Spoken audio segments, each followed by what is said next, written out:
Hoy, en A Fondo.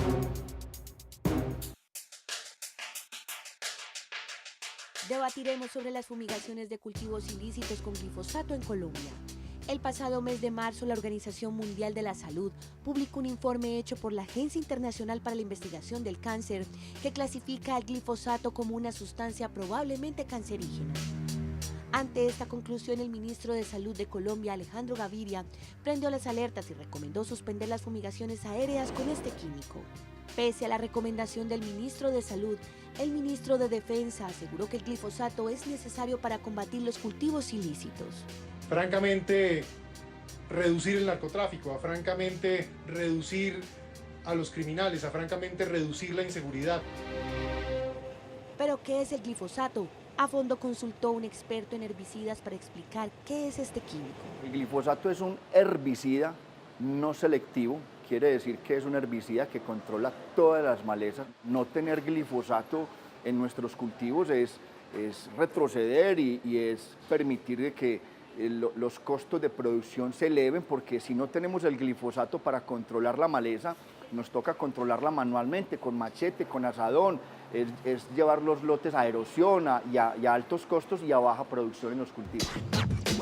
El glifosato no sirve para controlar los cultivos andinos, cultivos de coca. Creo que es un error y lo puedo comprobar. Controlar cultivos de coca con glifosato no funciona al 100%.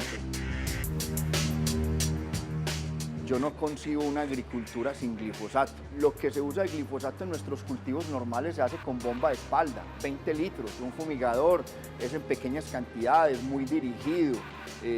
Llevamos 50 años usando glifosato. En el mercado existen 6 marcas reconocidas de glifosato y otras 20 más. Todas están a la venta en almacenes agropecuarios como uno de los principales herbicidas para la producción de cultivos. Roundup, que es de Monsanto, un producto líder, Glifogan, que es de Adama Proficol, Faena de Adama Proficol, Estelar, que es de la Dow americana, Panzer, que es de una compañía colombiana, y 25 marcas más. Por su parte, el presidente de la Asociación Colombiana de Toxicología aseguró que no se puede determinar con totalidad que el glifosato cause cáncer. Hay una gran controversia porque efectivamente hay muchos estudios que muestran una posibilidad de asociación con entidades patológicas como cáncer. Obviamente hay otros estudios donde esta posición está rebatida. Por consiguiente, no hay ciencia cierta, yo no puedo decir con un 100% de certeza que cuando una persona se expone a glifosato le va a dar cáncer. En eso coincide la médica toxicóloga Marie-Claire Berruet, quien asegura que aunque sus componentes sí son tóxicos, aún no existe un estudio contundente sobre si produce o no cáncer en humanos. Inhibe una enzima muy específica de las plantas que tiene un nombre muy singular, es la fosfenol, pirubil, chiquimato, fosfato sintetasa. Y en las plantas lo que hace esa enzima es que altera como todos esos procesos de obtención de energía.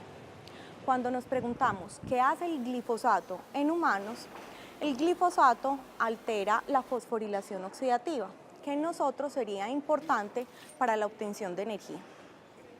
Todas las sustancias que alteran como ese proceso son extremadamente tóxicas, pero no hay ningún estudio que te diga esto va a producir cáncer. Hay que tener en cuenta que es una premisa muy antigua de la toxicología que dice que todo es veneno, que nada es veneno, que solo importa la dosis.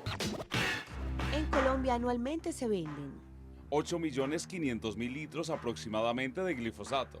En Antioquia 1.600.000 litros aproximadamente. Algunos profesionales del sector agropecuario aseguran que el glifosato no solo podría ocasionar cáncer en humanos, sino que afecta a cultivos y animales. No es lo mismo si tú diriges la aplicación a un punto focalizado, ¿sí?, hacia aspersas de N cantidad de altura, que ahí no solamente va a estar afectando lo que estén atacando, me imagino que son cultivos ilícitos o otro tipo de cultivos, sino también lo que hay a sus alrededores, fuentes de agua, otras plantas, bosque natural, ¿sí?, y ahí también se va a ver afectado porque la molécula no es selectiva. Todo en exceso es malo, ¿cierto? Hay ciertos tipos de cultivos que por su magnitud ameritan ciertas aplicaciones. Yo creo que la responsabilidad está en los técnicos, que sepan manejar la molécula.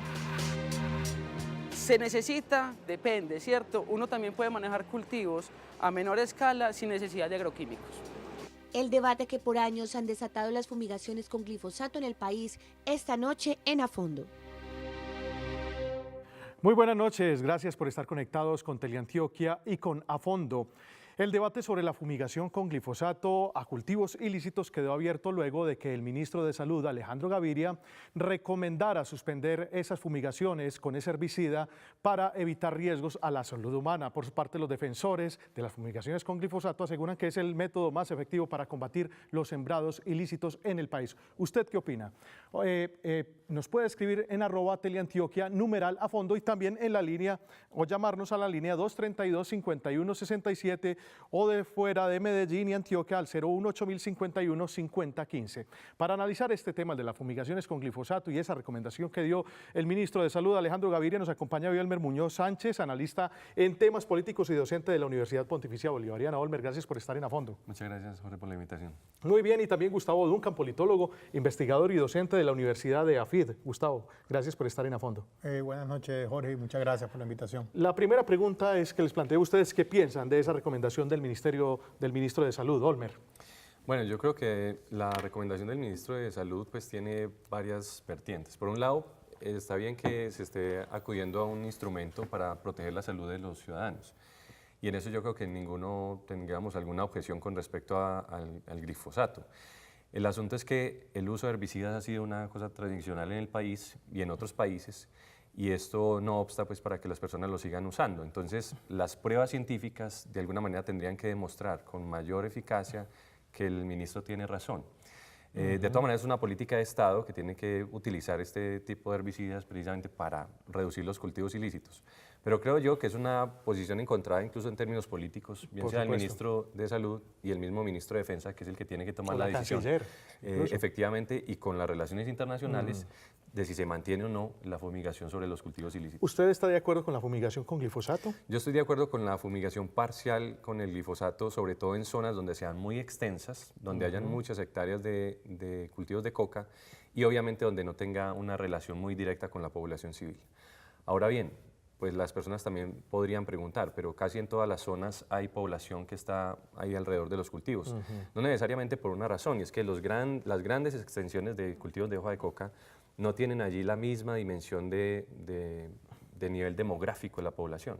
Entonces no quiere decir que a mayor número de hectáreas hay un mayor número de población. Entonces lo que sí hay es una relación directa en la necesidad de que se fumiguen esos cultivos precisamente para reducir la capacidad de los cultivos y que los grupos criminales pues tengan un acceso a ese recurso. Por supuesto, su posición, Gustavo. Yo estoy de acuerdo con la iniciativa del ministro de suspender las fumigaciones, pero antes que por razones de salud, por razones políticas. Es decir, el glifosato y las fumigaciones fue una forma o una estrategia del gobierno para evitar que ciertos sectores de la población, campesinos colonos, se insertaran en los mercados desde la regulación, desde la guerrilla.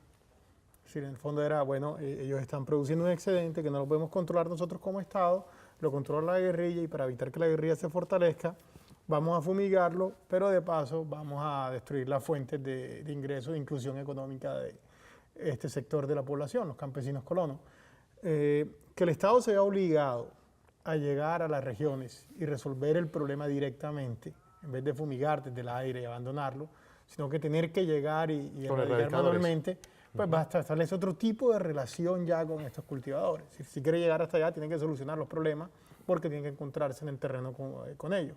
Esa es mi posición, por eso yo insisto en que es conveniente que el Estado colombiano no evite la comodidad de fumigar desde el aire. Además que estamos ya en un periodo de la guerra muy distinto, y eso lo comentábamos antes del programa con Olmer, que eso está muy ligado al tema de las negociaciones en La Habana, porque una de las concesiones que hay a la FARC es precisamente que en el tema de cultivos ilícitos se evite la fumigación y la fumigación solo vaya como última instancia cuando las propias comunidades sean reacias a llevar a cabo procesos de de autoerradicación y que el gobierno falle en la provisión de esos. Sí, sin embargo, las cifras son otras, por lo menos las que entrega la ONU. La ONU dice que con aspersión aérea, por lo menos en el 2012, se fumigaron, se erradicaron más de 100.000 hectáreas. En el 2013, 47.000 hectáreas. Mientras que con la aspersión manual, es decir, la erradicación con personas que van hasta el territorio y erradican estas matas, se lograron 30.400 hectáreas en el 2012, muchísimo menos que la erradicación con aspersión, y 22.000 en el 2013, es decir, la mitad en el 2013. Claro. Entonces, sí, es mucho más costoso, efectiva. sin duda. ¿Es más costoso? Es más difícil, es más complejo llevar a la fumigación, a la erradicación manual, entre otras razones porque es costoso en vidas.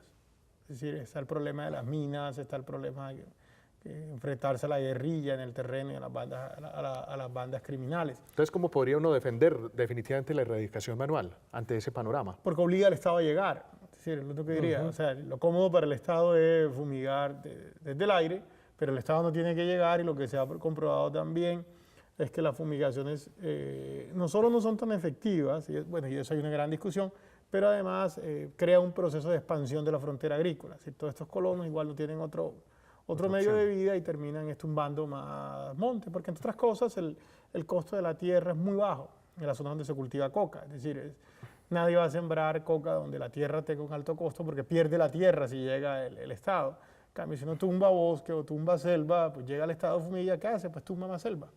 Claro. Es población colona campesina que está acostumbrada a ese proceso. Claro, no, yo creo que hay una cosa también que es muy importante, y es que piensen ustedes que en el tema de la erradicación manual, ya lo hablábamos también ahora, los temas de seguridad son muy importantes. Las unidades de personas que tienen que llevar allí para la erradicación tienen que ser mayores. Por supuesto, las áreas de protección tienen que ser más amplias. Eso para el Estado también le genera unos costos. Y yo creo que es muy interesante el tema de que el Estado llegue a esas zonas por una razón. Y es que si algunos son partidarios, por ejemplo, de la legalización de estos cultivos, el Estado tiene que hacerse cargo no solamente de la producción del mismo, sino también tener en cuenta qué tipo de producciones hay en esas áreas, cómo vive la población y cómo entra el Estado a suplir las necesidades. Efectivamente, yo creo que si el Estado no está, es un caldo de cultivo para que esto se dé. Pero fíjense que hay una contradicción también muy interesante. Claro. Aquí en el Bajo Cauca el Estado hace presencia y sin embargo los cultivos ilícitos van aumentando. ¿Por qué? Porque efectivamente los actores también van mimetizándose, van cambiando de estrategia y obviamente también hacen una presión sobre la población civil. Entonces, fíjense la responsabilidad que le toca al Estado, no solamente combatir cultivos ilícitos, llegar con la infraestructura, llegar como Estado y consolidar.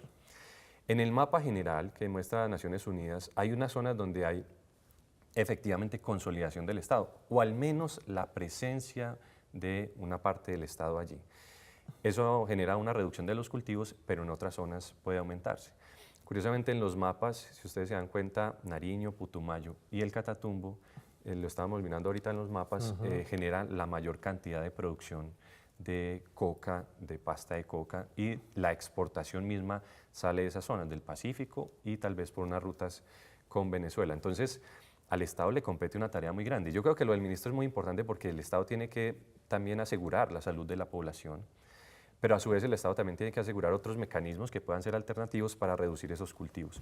Y la erradicación manual en grandes extensiones es muy peligrosa y muy costosa.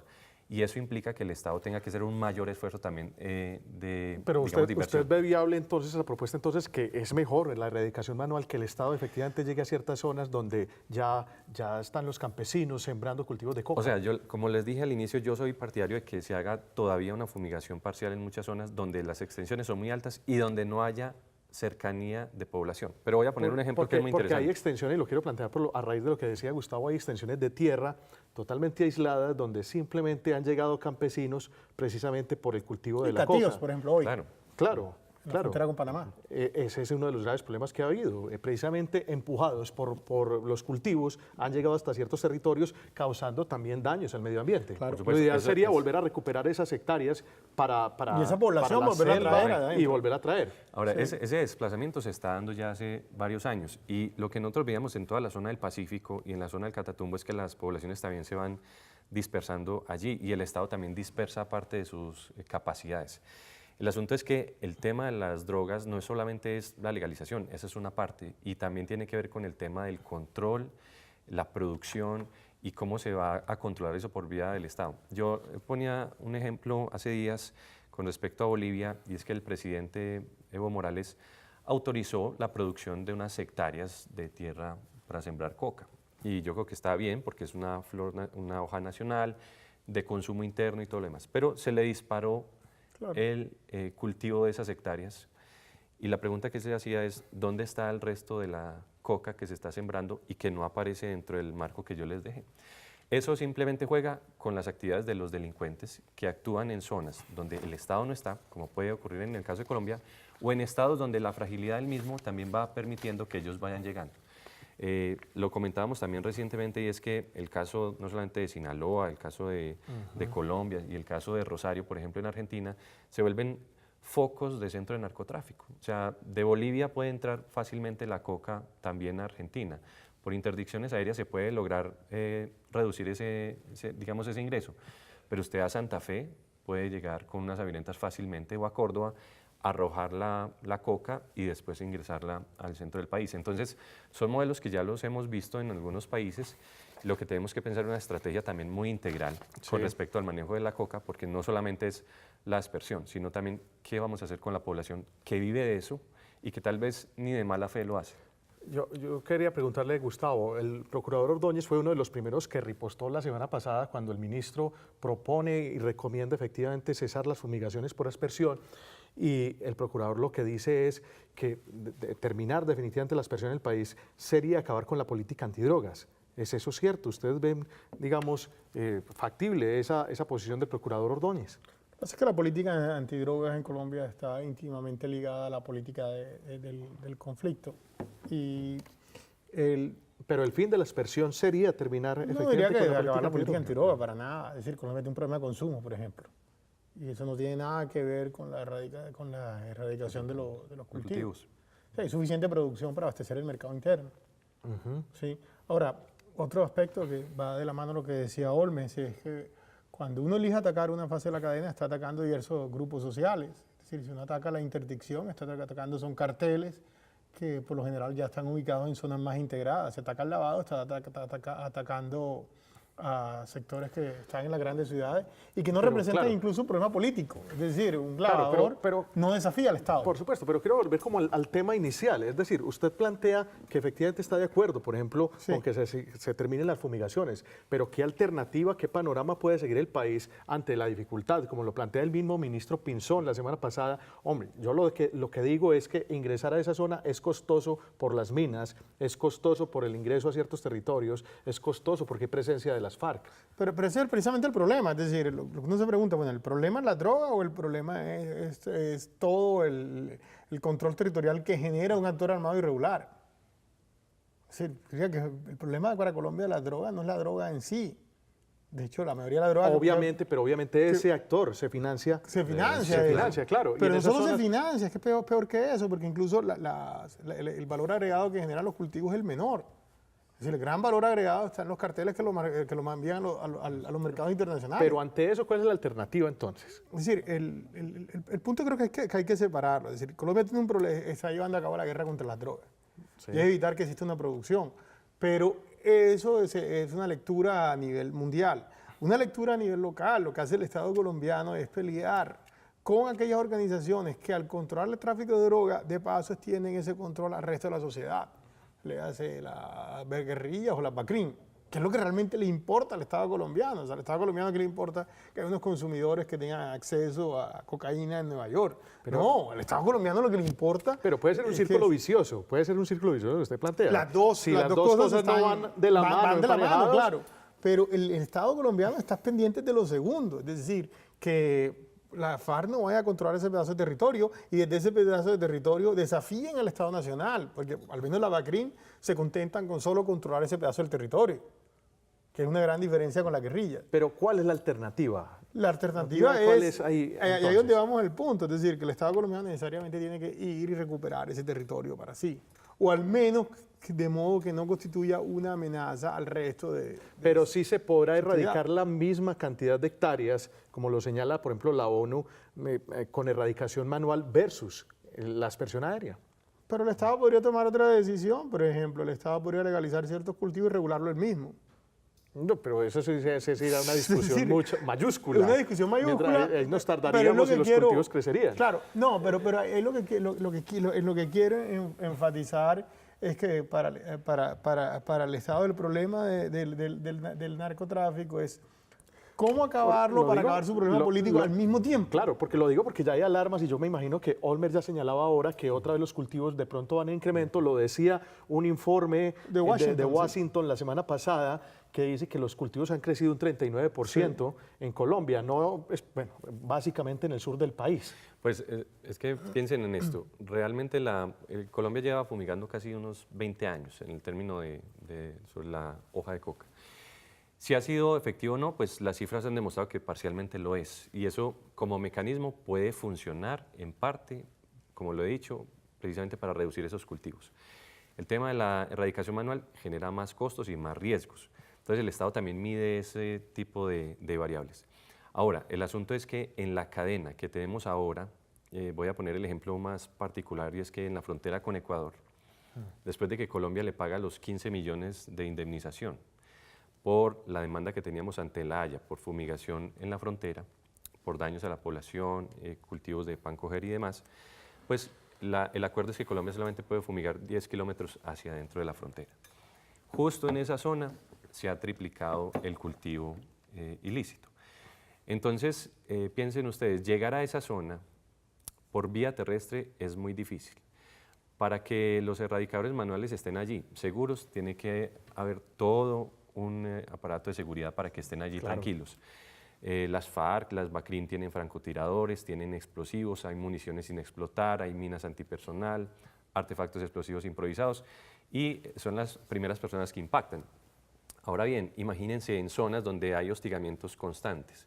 Tienen que parar, quedarse unos días, eso significa aprovisionamiento y además tampoco pueden quedarse mucho tiempo porque lógicamente podrían ser atacados con mayor fuerza. Entonces, digamos que la dinámica de la cadena del narcotráfico tiene que pensarse desde un punto más amplio y es que al Estado sí le cabe una gran responsabilidad de controlar esos territorios que hemos sido absolutamente débiles en controlarlo. Las bandas criminales y las FARC y el ELN han hecho de esos territorios unos fortines de la droga para exportarla.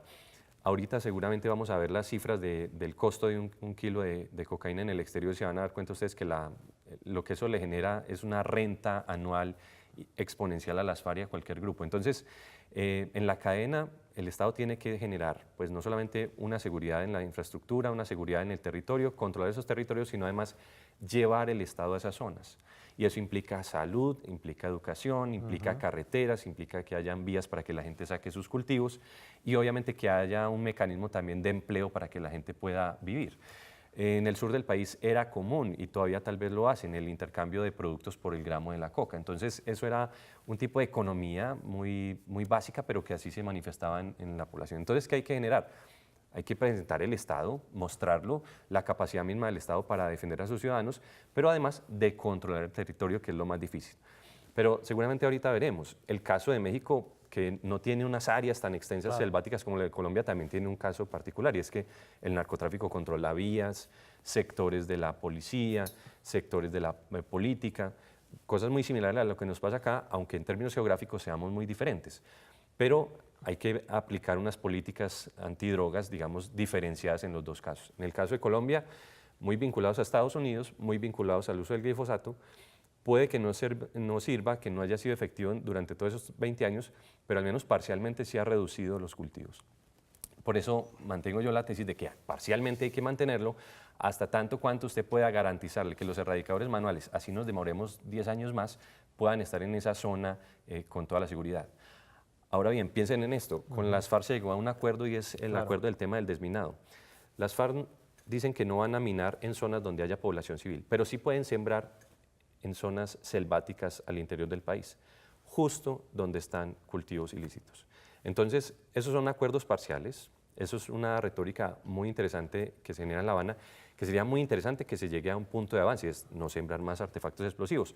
Eso daría pie a que el tercer punto de la negociación genere una transformación de la política antidrogas en sustitución de cultivos, mantenerlos en el tiempo, que el Estado favorezca a la población y que efectivamente los erradicadores manuales no corran el riesgo de morir por un impacto de un artefacto explosivo. ¿Qué tanto va esta recomendación con lo que se está discutiendo en La Habana? Es decir, ¿hay una similitud, hay una concordancia? Pues yo creo que coincide, ¿Sí? porque realmente hay un esfuerzo también entre el gobierno y darle eso en cierta manera como una favorabilidad a las FARC para que no los vean a ellos como los que han sido los que mantienen esos cultivos o que al menos se lucran de ese negocio, cosa que es real, pero que ellos siempre lo van a negar.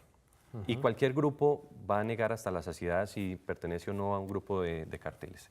Entonces, en este caso, yo creo que sí coincide mucho el tema con las FARC en La Habana, y yo creo que es una ventaja adicional que también se les da para efectos de negociar incluso con el mismo gobierno, pero lo que uno esperaría es que se lleguen a acuerdos sólidos y que las FARC de alguna manera avancen con seguridad en lo que ellos prometen, porque realmente la peor condición que ellos tienen es que ante sus promesas simplemente terminan rompiéndolos ellos mismos por sus errores. Claro. Sí, claro, ellos necesitan, es decir, para que sean creíbles las concesiones del gobierno, la FARC tiene que corresponder, y la correspondencia obviamente es desactivar y los campos minados, sino los costos de, no solo en dinero, sino en humanitarios, de la erradicación serían altísimos.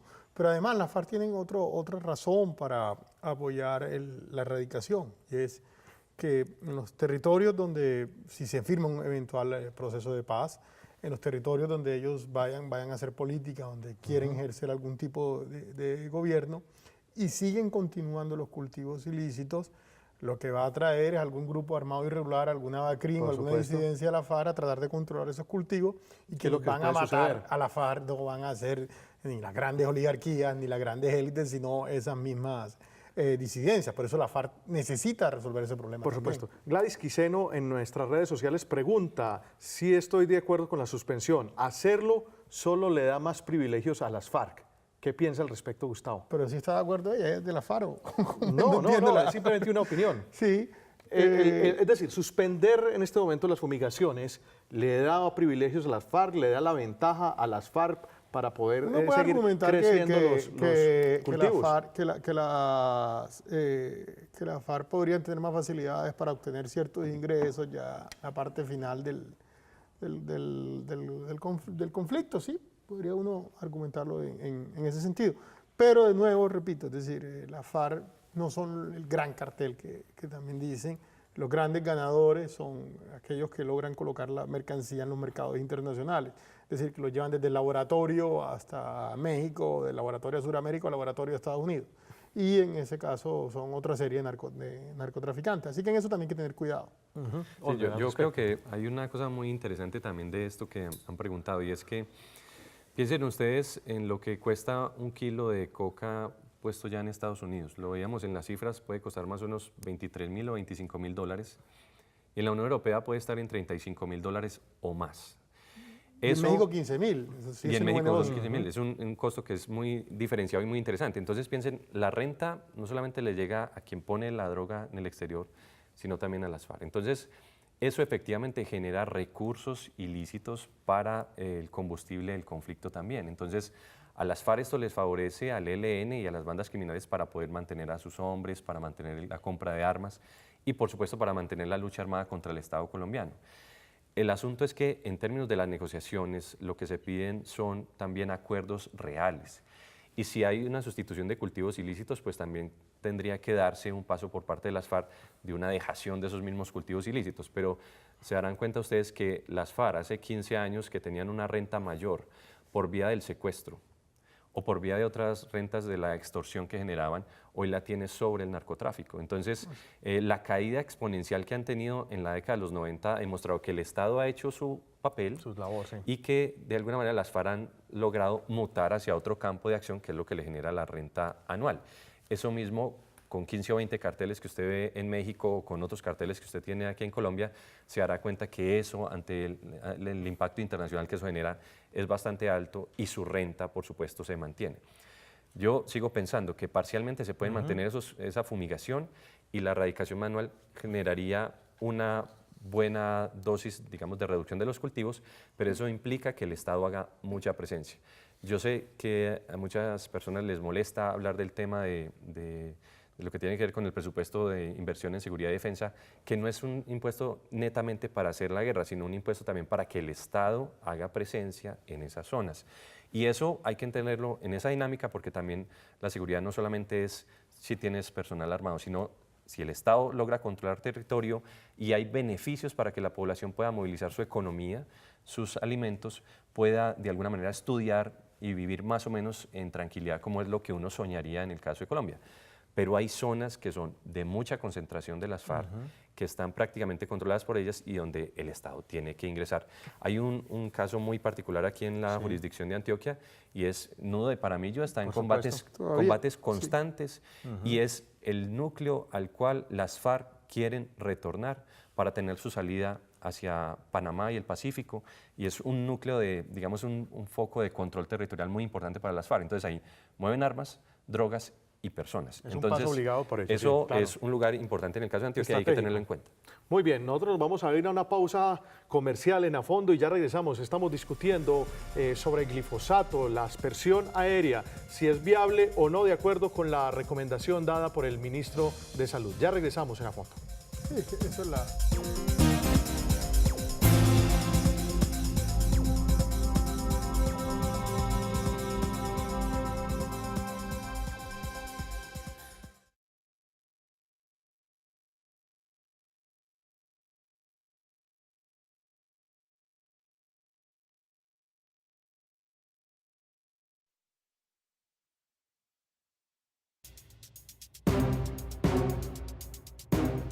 Además de la probabilidad de que el glifosato cause cáncer en el ser humano, está la afectación a cultivos no ilícitos, como por ejemplo el pan coger. En el Bajo Cauca y el norte de Antioquia, donde hay mayor presencia de cultivos de coca, son las regiones donde se realizan la mayoría de aspersiones con glifosato. Legalmente, hombre, a la coca no le hace absolutamente casi que nada. A toda hora los que sufren son los cultivos de pan coger, sufre el pasto y sufre los nacimientos de agua. La caña, por eso es lo que sufre, que yo he sido muy afectado en esa parte, pues por tratarse de que ellos de pagamos mucho por pecadores. Digamos, los que tienen los palitos de coca y uno que no los tiene, entonces el afectado sale siendo uno y el que tiene los palitos de coca le sigue derecho legalmente, porque eso a la coca le hace muy poquitilla. Aseguran también que los cultivos de café han sufrido las consecuencias del glifosato y que esta no es la mejor salida para erradicar la coca. Digamos, yo siempre un cafetal. Me cuesta harto trabajo para sembrarlo, enseguida llega la avioneta y le tira el glifosato, y ahí quedé yo acabado, y si ahí tengo deudas, esas sí no me las perdonan, esas tengo que bregar a ver cómo es que les voy a pagar. La hoja inmediatamente a los 8 días está totalmente un fenómeno de encrespamiento, un fenómeno patarrana, cae la carga de café, inmediatamente pues las plantas absorben todos los químicos, nutrientes líquidos y absorben este ácido, cambia la genética del café y lo consideramos es un atentado directo al campo, es un atentado directo al campesinado. Es una práctica facilista que no hace ningún beneficio al tema de las drogas. O sea, el tema de la coca es un tema de que existe, no porque hayan las plantas, existe porque hay quien compre. El gobernador de Antioquia, Sergio Fajardo, aseguró que la erradicación manual es una buena alternativa para eliminar los cultivos ilícitos. Y al mismo tiempo complementarla con el programa de guardabosques, que puede y debe ser bien efectivo y se puede hacer. Es complicado porque hay unas zonas donde la guerrilla ha hecho todo para boicotear la erradicación manual. El debate sobre las fumigaciones aéreas con glifosato en Colombia continúa en A Fondo. Muy bien, el debate continúa y recuerden que ustedes pueden comunicarse a fondo a través de la línea 232-5167 y también opinar a través de @teleantioquia numeral a fondo. Precisamente nos llama desde Bello Hugo Santamaría. Don Hugo, buenas noches y gracias por estar en comunicación con A Fondo. Buenas noches, muchas gracias. Un debate bastante tierno, bastante maravilloso.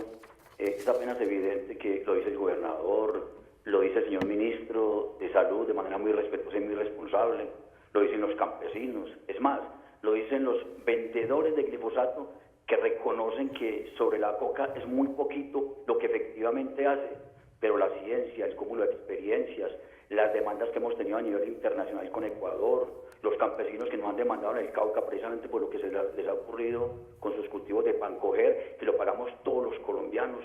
Toda la evidencia científica, ecológica, humana, es concreta en decir que ese cultivo, o más bien esa aspersión con glifosato, es terrible para la nación, para la ecología, para la humanización del conflicto. Se argumenta que los grupos armados ilegales, FARC, BACRIN, etcétera, podrían reivindicarse de esta manera. Eso puede ser cierto. Para eso hay que hacer una serie de diálogos, para eso están haciendo diálogos como los de La Habana, por ejemplo, para obligar en la mesa de negociaciones a que se respeten ese tipo de pactos.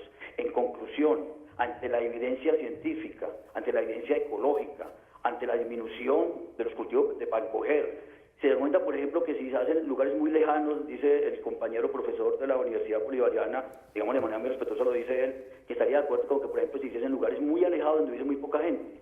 Es verdad, no habría gente, pero se acaba con la ecología y económicamente estamos vendiendo oxígeno al nivel mundial y se nos acaba el oxígeno y se nos acaba toda la realidad ecológica que implica liberarnos de esa realidad.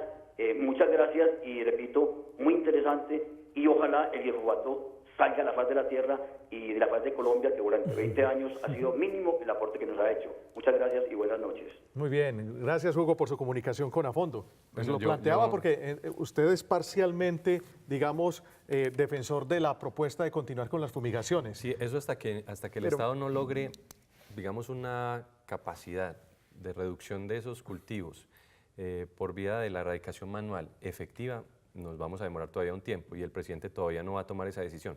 Pero yo creo que es una cosa muy interesante lo que nuestro televidente ha dicho, y es que piensen en esto también. Yo sé que el glifosato puede generar todos esos daños también a la población y puede generarse daños a otro tipo de cultivos. Y al medio ambiente, como al medio ambiente, en fin. Pero yo quiero que escuchen esto.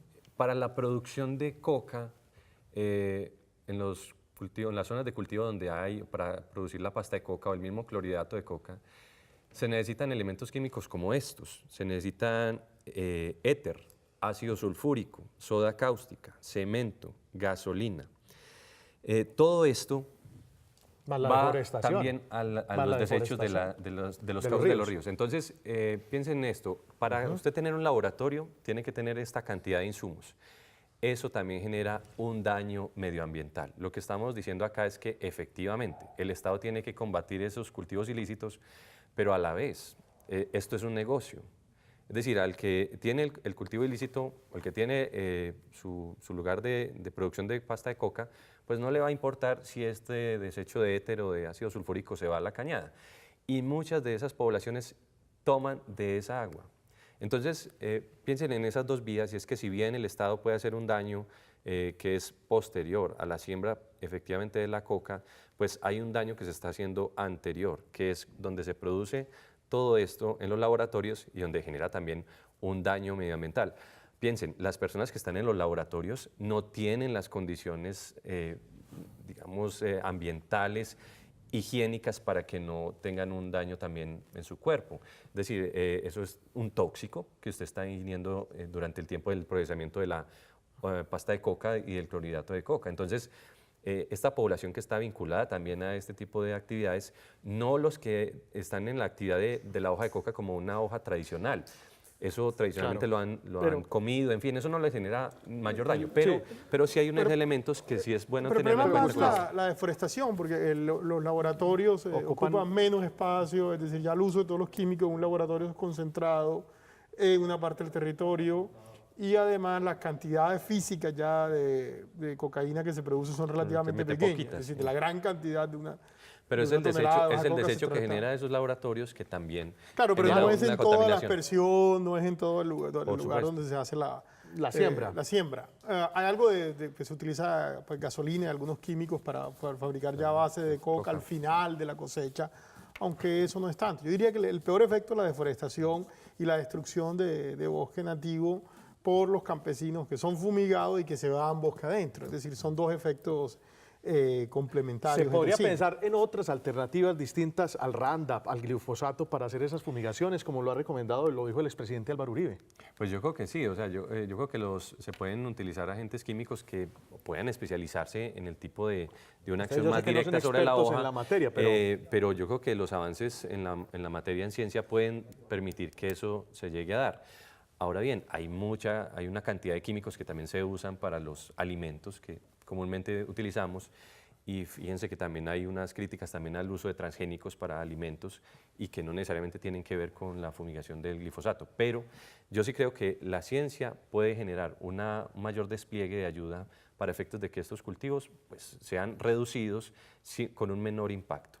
Ahora, si se considera que la erradicación manual es el futuro, yo pienso que va a ser a muy largo plazo y tiene costos humanos muy altos, a no ser que lleguemos a un acuerdo en el cual esos cultivos estén libres de ese tipo de artefactos que puedan dañar a alguna persona. Pero en el largo plazo, a largo plazo la solución es la inclusión económica de unos sectores de la población. El gobernador lo mencionaba, familias guardabosques, por ejemplo. Que han quedado por fuera. Ahora, de hecho, porque podemos quitar los cultivos de coca y vamos a llegar también a la minería ilegal, que es una gran cantidad de la población que vive de un producto que se transa en los mercados internacionales, porque es un medio de cambio valioso en los mercados internacionales que llega a las zonas más aisladas y con menor acumulación de capital que existe en Colombia.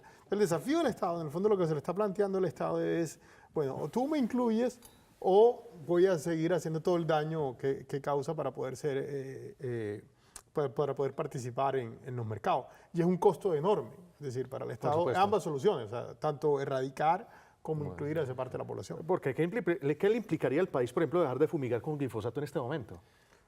Pues digamos que habría un incentivo incluso simbólico, casi que decirle a los campesinos, bueno, hay la posibilidad de revivir la bonanza. Sí, vamos a sembrar. No podría incluso argumentarlo también. Bueno, ¿qué implicaría eso? Implicaría que el Estado tendría que tomarse en serio, incluso subsidiar al campesino varios años, porque efectivamente tiene que sostener esa carga. Es decir, si el Estado no le garantiza al campesino que su producto va a salir y va a tener una rentabilidad que le permita vivir adecuadamente, pues no va a ser posible que eso cambie, porque es que la rentabilidad de la hoja de coca es mucho más alta que sembrar plátanos o sembrar tomates. Entonces, además, el costo que les genera a ellos la producción, o sea, cultivos alternativos, y el ingreso de esos cultivos pues es mucho más bajo. Y no hay vía para sacarlo tampoco. Un kilo de coca se puede sacar en la espalda. Lo que estamos diciendo es que necesitamos es Estado. Y si no hay Estado, cualquier grupo se encarga de resolverle las necesidades básicas a una familia y lo pone a cuidar una hectárea de tierra o a picar hoja de coca y suficiente. Ya con eso logran subsistir. Tenemos otra llamada en A Fondo. Camilo nos llama desde Sabaneta. Camilo, buenas noches y adelante. Sí, muy buenas noches. Muy interesante el programa. Yo quisiera decir, pues, desde que las aplicaciones aéreas con glifosato, pues el problema mayor no es en sí el glifosato. El glifosato, el campesino lo ha sabido manejar desde hace mucho tiempo, el campesino cocalero, porque él cuando ve la avioneta llegar simplemente asperja las matas con melaza o con azúcar y esto evita que las plantas de coca se quemen. Entonces el problema en sí no es el glifosato. Cualquier cosa aplicada por vía aérea, cualquier tipo de agroquímico tiene acciones sobre el medio ambiente. Entonces en sí el problema no es el glifosato. Aquí hay un problema que trasciende lo político, inclusive lo militar, y es que estas comunidades están ausentes de Estado. Entonces, mientras esos problemas sigan, el narcotráfico en Colombia, por ser un país tropical, pues siempre va a tener ese mismo problema. No solamente Colombia, va a estar en Perú, va a estar en Bolivia, va a estar en Panamá, va a estar en Brasil. Entonces, vamos a padecer el mismo problema. Y vuelvo y repito, el problema no es el glifosato. Por supuesto. El problema es que hay un país consumidor o hay unos países consumidores y somos un país tropical con las condiciones adecuadas para tener cultivos de coca. Creo que ustedes lo han señalado. Ahí también hay un problema político, que es el hecho que los campesinos coqueros no tienen representación. Uno no puede decir que la representación de ellos sea en la FARC tampoco. La FARC tiene una agenda política que eventualmente... Bueno, pero en el al Cauca final las comunidades indígenas, sí. Sí, pero no son los grandes cultivadores de coca, es decir, los colonos. Ancestralmente sí han manejado ese Pero tema. el problema ancestral, el consumo ancestral de hoja de coca en Colombia es muy bajo. Incluso en la misma Bolivia, o sea, la mayoría de la coca que se cultiva en Bolivia es para el mercado de cocaína al resto del mundo. Creo que alcanza con varios centenares de hectáreas en el caso de Bolivia, no se necesita mucha coca. En el caso colombiano es lo mismo, es decir, no hay, los campesinos que cultivan coca no tienen representantes ni en el Congreso directamente pensando en sus intereses, ni en el Congreso, ni en otros cuerpos decisorios del Estado. En ese sentido, el Estado, las decisiones que toma sobre ellos son decisiones indirectas, es decir, incluso fíjense en el mismo tema de la FARC. O sea, se está pensando en solucionar el problema de los campesinos cocaleros, no tanto por el problema en sí, los campesinos cocaleros, sino el problema de poder negociar la paz con un grupo guerrillero. Y en ese sentido, como decía el oyente, un problema político tiene muchas restricciones, es decir, hay demasiada fricción para poder llegar a solucionarle el problema a estos campesinos, que serían los que en última tomarían la decisión sobre cultivar o no cultivar. Por supuesto. Sí, yo creo que la dinámica del Estado es la que hemos estado diciendo, y es que si el Estado no hace presencia, cualquier actor armado va a tratar de intervenir. Entonces, a menor presencia del Estado, mayor presencia de actores ilegales. Y esto ya lo hemos vivido durante muchos años. Lo que hemos estado diciendo acá es que si el Estado no está, alguien se va a tomar ese lado. Pero en el tema, sobre todo de la fumigación con el glifosato, que me parece muy interesante lo que acotó el televidente, y es que pensemos hacia el futuro, también otras formas alternativas que se puedan tener para esa erradicación. Podría ser muy viable en términos químicos, pero yo creo que incluso las FARC y otros grupos han sido muy inteligentes. Ellos también han contratado químicos, y con todo respeto lo digo, para que hagan una mutación incluso de las mismas plantas para que puedan resistir el nivel del químico del glifosato. Efectivamente, en plantaciones de hoja de coca es muy común que se asperge con panela para evitar que el glifosato penetre. Entonces, en ese sentido, ellos han sido muy inteligentes porque también tienen formas de evitar que el mismo glifosato que hace 15 años generaba el impacto directo, hoy lo haga de manera indirecta y Sin incluso embargo, más tiempo. el procurador señalaba que las fumigaciones con glifosato y la erradicación manual disminuyeron el año pasado, que eso es un tema puede ser preocupante en este momento para el país. Porque, pues, por un lado, se está pensando en acabar o disminuir esa aspersión, pero también se está pensando en disminuir o se está acabando o disminuyendo precisamente la disminución. Pero la pregunta que uno se hace es buena, es decir, se disminuyó la erradicación manual y por fumigación, pero tampoco hubo un decrecimiento de los grupos armados ilegales. Esa es la otra lección que uno toma. Por supuesto. Nos llama, tenemos otro televidente en la línea, Julián nos llama desde el barrio Buenos Aires. Julián, buenas noches y adelante. Buenas noches para todos, ¿cómo están? Gracias, adelante con su opinión. A ver, pues tengo dos puntos de vista en cuanto a este debate que se está llevando.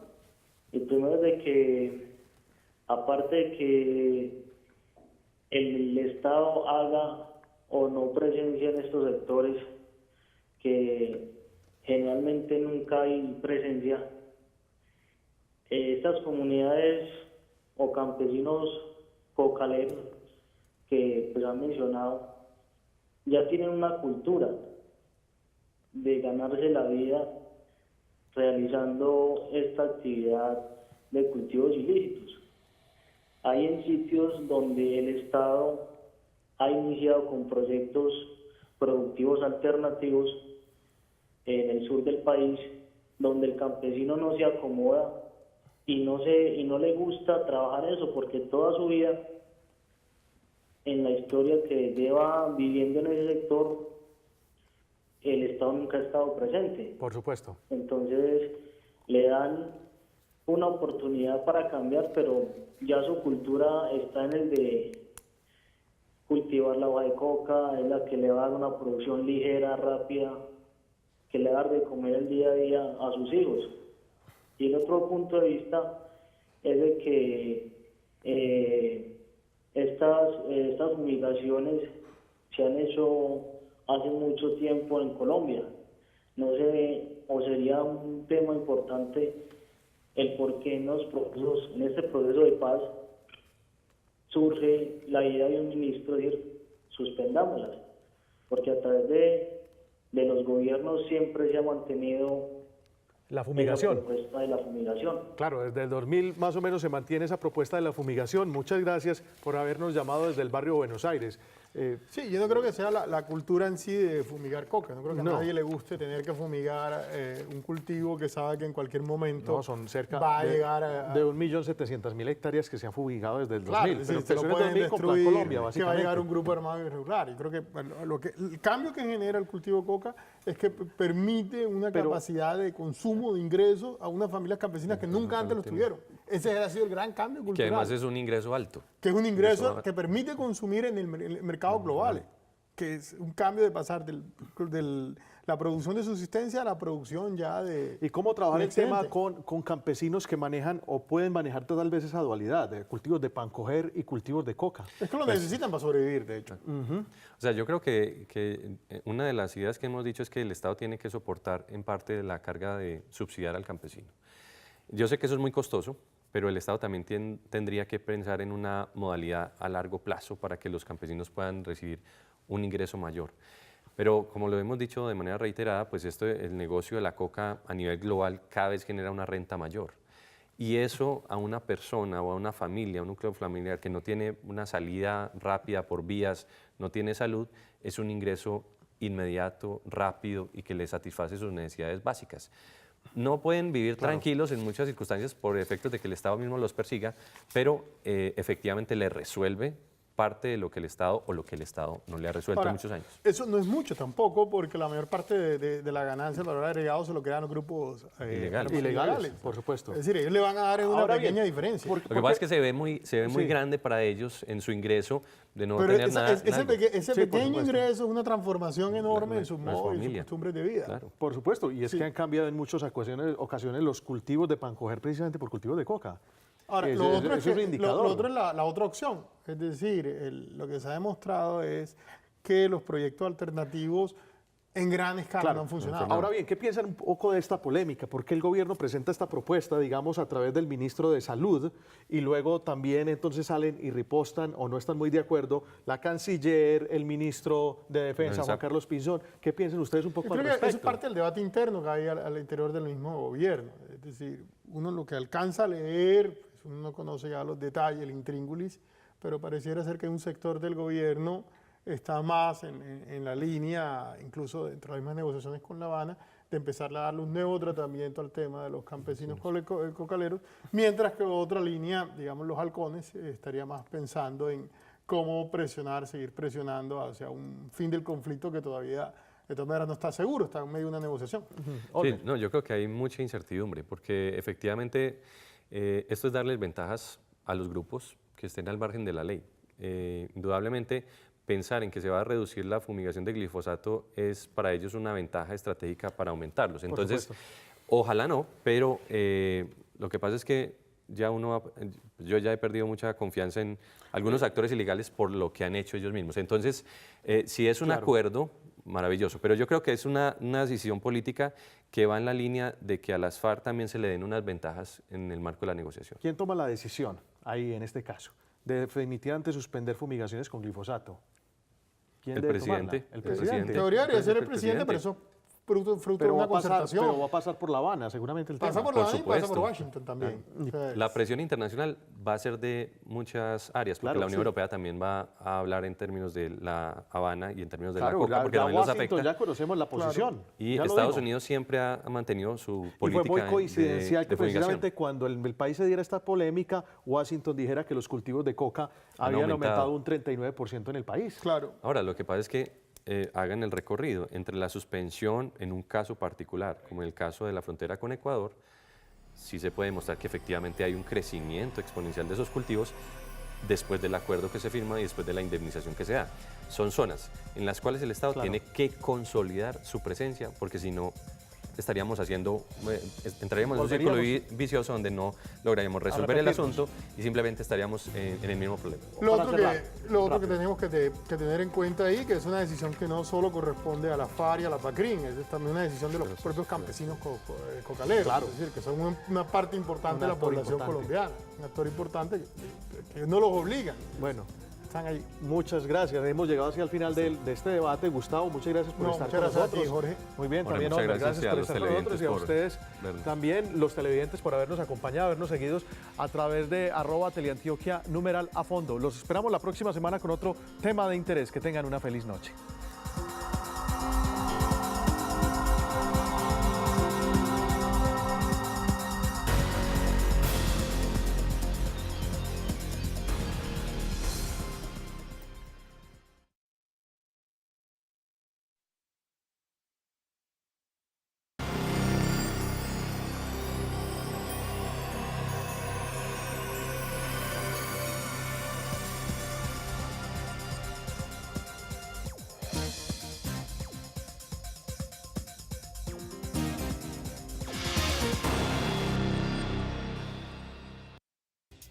Hoy, en A Fondo.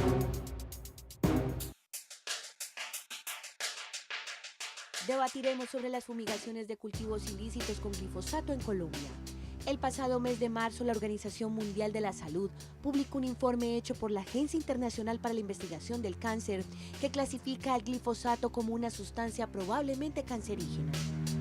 Ante esta conclusión, el ministro de Salud de Colombia, Alejandro Gaviria, prendió las alertas y recomendó suspender las fumigaciones aéreas con este químico. Pese a la recomendación del ministro de Salud, el ministro de Defensa aseguró que el glifosato es necesario para combatir los cultivos ilícitos.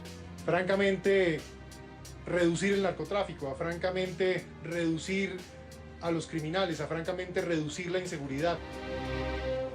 ¿Pero qué es el glifosato? A Fondo consultó a un experto en herbicidas para explicar qué es este químico. El glifosato es un herbicida no selectivo, quiere decir que es un herbicida que controla todas las malezas. No tener glifosato en nuestros cultivos es retroceder y es permitir que los costos de producción se eleven, porque si no tenemos el glifosato... % de certeza que cuando una persona se expone a glifosato le va a dar cáncer. En eso coincide la médica toxicóloga Marie-Claire Berruet, quien asegura que aunque sus componentes sí son tóxicos, aún no existe un estudio contundente sobre si produce o no cáncer en humanos. Inhibe una enzima muy específica de las plantas que tiene un nombre muy singular, es la fosfenol, piruil, chiquimato, fosfato sintetasa. Y en las plantas lo que hace esa enzima es que altera como todos esos procesos de obtención de energía. Cuando nos preguntamos qué hace el glifosato en humanos, el glifosato altera la fosforilación oxidativa, que en nosotros sería importante para la obtención de energía. Todas las sustancias que alteran como ese proceso son extremadamente tóxicas, pero no hay ningún estudio que te diga esto va a producir cáncer. Hay que tener en cuenta que es una premisa muy antigua de la toxicología que dice que todo es veneno, que nada es veneno, que solo importa la dosis. En Colombia anualmente se venden 8.500.000 litros aproximadamente de glifosato. En Antioquia, 1.600.000 litros aproximadamente. Algunos profesionales del sector agropecuario aseguran que el glifosato no solo podría ocasionar cáncer en humanos, sino que afecta a cultivos y animales. No es lo mismo si tú diriges la aplicación a un punto focalizado, ¿sí?, hacia dispersas de N cantidad de altura, que ahí no solamente va a estar afectando lo que estén atacando, me imagino que son cultivos ilícitos. Para controlar la maleza nos toca controlarla manualmente, con machete, con asadón, es llevar los lotes a erosión y a altos costos y a baja producción en los cultivos. El glifosato no sirve para controlar los cultivos andinos, cultivos de coca. Creo que es un error y lo puedo comprobar. Controlar cultivos de coca con glifosato no funciona al 100%. Yo no concibo una agricultura sin glifosato. Lo que se usa de glifosato en nuestros cultivos normales se hace con bomba de espalda, 20 litros, un fumigador, es en pequeñas cantidades, muy dirigido. Llevamos 50 años usando glifosato. existen 6 marcas reconocidas de glifosato y otras 20 más. Todas están a la venta en almacenes agropecuarios como uno de los principales herbicidas para la producción de cultivos. Roundup, que es de Monsanto, un producto líder, Glifogan, que es de Adama Proficol, Faena de Adama Proficol, Estelar, que es de la Dow americana, Panzer, que es de una compañía colombiana, y 25 marcas más.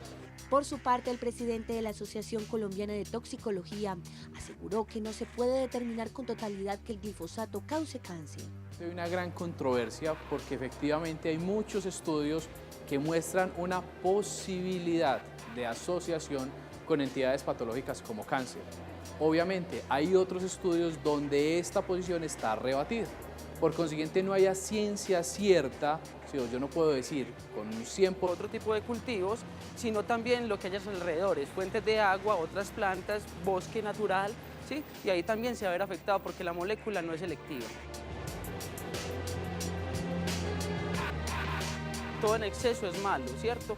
Hay ciertos tipos de cultivos que por su magnitud ameritan ciertas aplicaciones. Yo creo que la responsabilidad está en los técnicos, que sepan manejar la molécula. Se necesita, depende, ¿cierto? Uno también puede manejar cultivos a menor escala sin necesidad de agroquímicos. El debate que por años han desatado las fumigaciones con glifosato en el país, esta noche en A Fondo. Muy buenas noches, gracias por estar conectados con Teleantioquia y con A Fondo. El debate sobre la fumigación con glifosato a cultivos ilícitos quedó abierto luego de que el ministro de Salud, Alejandro Gaviria, recomendara suspender esas fumigaciones con ese herbicida para evitar riesgos a la salud humana. Por su parte, los defensores de las fumigaciones con glifosato aseguran que es el método más efectivo para combatir los sembrados ilícitos en el país. ¿Usted qué opina? Nos puede escribir en @Teleantioquia, numeral A Fondo, y también en la línea, o llamarnos a la línea 232-5167, o de fuera de Medellín y Antioquia al 018-051-5015. Para analizar este tema de las fumigaciones con glifosato y esa recomendación que dio el ministro de Salud, Alejandro Gaviria, nos acompaña Elmer Muñoz Sánchez, analista en temas políticos y docente de la Universidad Pontificia Bolivariana. Elmer, gracias por estar en A Fondo. Muchas gracias, Jorge, por la invitación. Muy bien, y también Gustavo Duncan, politólogo, investigador y docente de la Universidad de AFID. Gustavo, gracias por estar en A Fondo. Buenas noches, Jorge, y muchas gracias por la invitación. La primera pregunta es que les planteo a ustedes qué piensan de esa recomendación del ministro de Salud, Elmer. Bueno, yo creo que la recomendación del ministro de Salud pues tiene varias vertientes. Por un lado, está bien que se esté acudiendo a un instrumento para proteger la salud de los ciudadanos. Y en eso yo creo que ninguno tengamos alguna objeción con respecto al glifosato. El asunto es que el uso de herbicidas ha sido una cosa tradicional en el país y en otros países, y esto no obsta pues para que las personas lo sigan usando. Entonces, las pruebas científicas de alguna manera tendrían que demostrar con mayor eficacia que el ministro tiene razón. De todas maneras, es una política de Estado que tiene que utilizar este tipo de herbicidas precisamente para reducir los cultivos ilícitos. Pero creo yo que es una posición encontrada incluso en términos políticos, bien sea el ministro de Salud y el mismo ministro de Defensa, que es el que tiene que tomar la decisión. Efectivamente, y con las relaciones internacionales, de si se mantiene o no la fumigación sobre los cultivos ilícitos. ¿Usted está de acuerdo con la fumigación con glifosato? Yo estoy de acuerdo con la fumigación parcial con el glifosato, sobre todo en zonas donde sean muy extensas, donde hayan muchas hectáreas de cultivos de coca y obviamente donde no tenga una relación muy directa con la población civil. Ahora bien, pues las personas también podrían preguntar, pero casi en todas las zonas hay población que está ahí alrededor de los cultivos. No necesariamente por una razón, y es que las grandes extensiones de cultivos de hoja de coca no tienen allí la misma dimensión de nivel demográfico de la población. Entonces no quiere decir que a mayor número de hectáreas hay un mayor número de población. Entonces lo que sí